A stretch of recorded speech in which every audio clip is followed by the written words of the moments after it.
Thor. I'm actually half tempted to bump him down to B. It's because with dive, Thor doesn't really have a good place. He's more of just like high damage. You play almost like a tanky DPS. But also, there's been a big rise in Hela. And with the rise in Hela, Thor can't do as much. You just kind of get headshot on cooldown. Thor is probably like... he's not A or... He's like high B. I think he's like here. Thor's like here. He's a solid pick. He's just not that great. He's just not that crazy. He's a solid pick though. He's not as good as the other tanks. But he's a solid pick.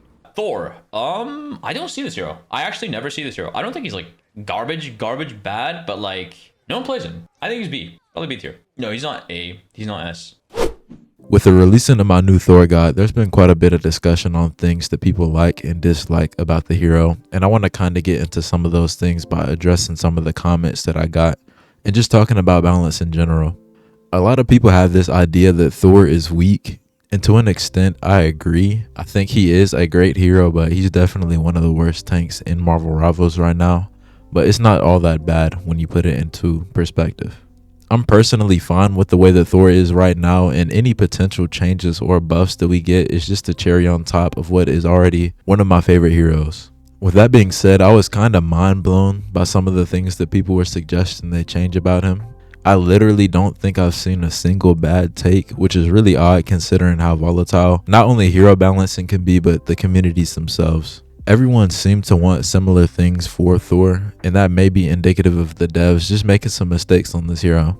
I think the dev team does a pretty good job at hero balancing, and the big part of the initial charm of the game was, everything's broken so nothing's broken. There have been characters that we genuinely thought were dog shit on release like Storm that have completely taken over the meta, and that's one of my favorite things about this game. The dev team has made mistakes, but they haven't been afraid to radically change the efficacy of a hero. And we've seen that with heroes like I said, Storm, Hawkeye, and Moon Knight. But that brings us back to Thor and what he has to do with this. Recently, Thor received a pretty good quality of life change where he no longer has a cooldown on his awakening rune. And I believe that to be a perfect example of the devs making every character more busted than not. I'm in no way saying Thor is busted or as good as some of the other S tier characters in this game, but with this change, he's definitely one step closer. And a lot of us think that the cooldown on awakening rune should never have been in the game in the first place. With that being said, let's get into the first comment that I want to address, where High Lord Umbrio says that the universal cooldown should be completely removed. This is definitely one of the more controversial takes that I got, and I'm really surprised that no one in the comments ended up debating this because I feel like it would fundamentally change the hero.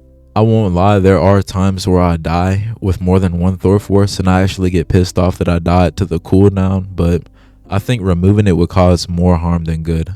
The main reason that the cooldown is there in the first place is to keep his burst damage leaning more towards Awakening Rune and away from everything else. If you could just spam the animation cancel on the hammer throw, you would get kills in an ungodly amount of time, and I think there would really be no need for the Awakening Rune at all. That would be a huge problem, and you also have to take into account the shield gain, the mobility you get from Storm Surge, and the refund system. If Thor got all of his cooldowns removed, he would unironically be the best hero in the game, and if you disagree, then go into the practice range and turn off ability cooldowns. The best thing that they could do to make Thor feel better about his cooldowns would be to make them only a second long rather than 2, and I feel like that's even pushing it quite a bit, to be honest. I do want to hear what you guys have to say about this change though. Would removing the universal cooldown be a good change, or would it absolutely break the game how it is right now? Let me know, but with that being said, let's move on to the next hot take. Here we have a comment by Dr. 3am where he suggests a slew of changes that I honestly don't have any major issues with. Their first suggestion is to buff Thor's hammer throw by making it travel further, faster, and add a piercing effect that hits the initial target for 70 and the second target for 30. I personally would like to see this because the hammer throw feels like absolute buns outside of the animation cancel. And a lot of times if I'm doing the animation cancel in the first place, I'm already confident that my team's going to win the fight without me dying. Because if I willingly put my only escape in Storm Surge on cooldown, then I'm confident we're going to win.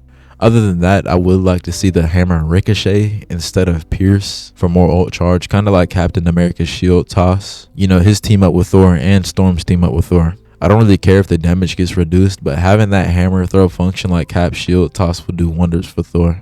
The second change that they suggest is that his ult's travel speed, ascend and descend be increased, along with Thor getting shields or damage reduction on cast. This is a bit more tame of a take, and I completely agree with it. I really don't understand how every ability except Lightning Realm gives Thor shields, but the ultimate where he's literally harnessing the power of thunder and fucking badassery and just fucking owning kids, but he doesn't get any defenses on it. I don't understand.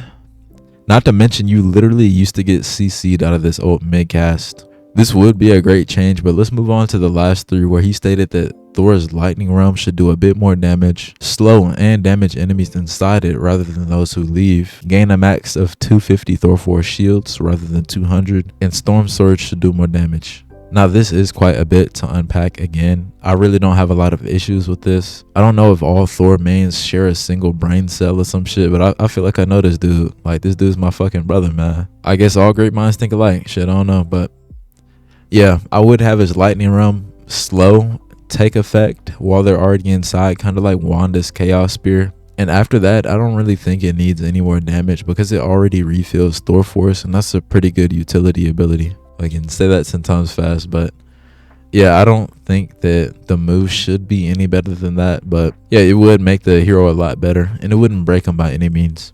Now, the extra shield gain would be fine with me, but I do have some problems with Thor's Storm Surge doing more damage.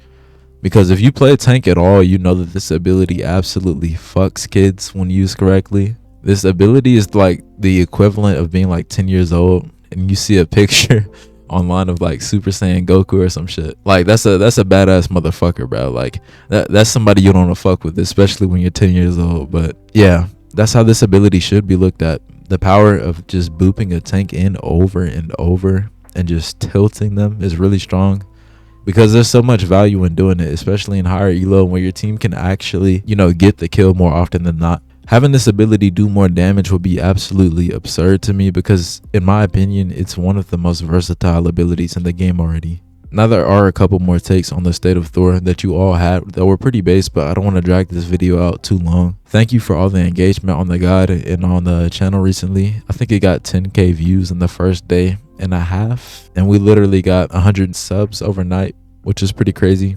I will continue to post more Marvel Rival stuff and finally commit to streaming daily on Twitch, so go follow that if you haven't. Be sure to like the video and take care of yourselves. I'll catch you on the next one.